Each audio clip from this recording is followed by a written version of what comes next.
hemendik egun gutxitara goaz herriko 13-14 pertsona Lampedusara.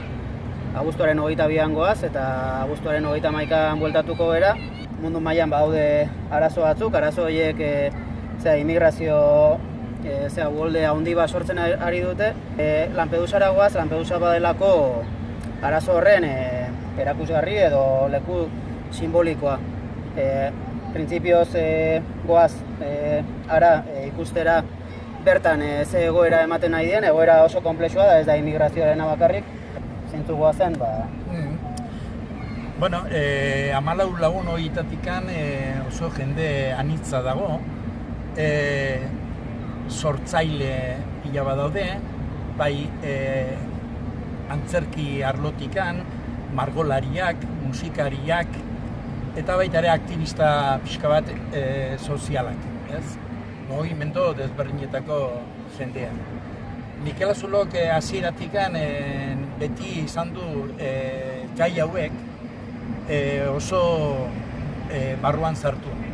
Eta urtero eta urtean zehar ere nahi izan dugu aniztasunaren eta beste herrialdeko herriekin, hemen bizi diren herriekin hartu eman zuzena edukitzen. 14 horiek duten filosofia da sormenari, irudimenari eta sentipenari pixka bat, formazio bat o forma bat ematea. Horretaragoaz area, han sentitzera, ikustera eta gero onera ekartzea mezua edo gukan sentitzen duguna eta ikusten duguna. Goaz, lehen esan duten bezala oso begi zabalakin gu eskatzen dugu. Herriaren nortasuna dago oso lotuta harresiaren gabeko lurraldearekin.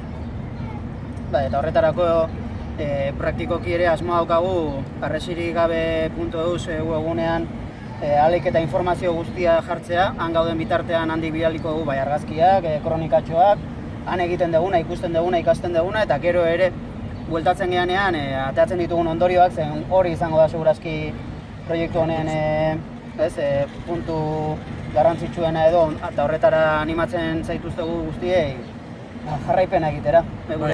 Area jundiren jendeak bere herrietatiken, bere kultura zainetatiken atera egin berri izan dute. Eta gure helburu nagusia da hori kontzienteki salatzea eta elkartasuna, benetako elkartasuna adieraztea.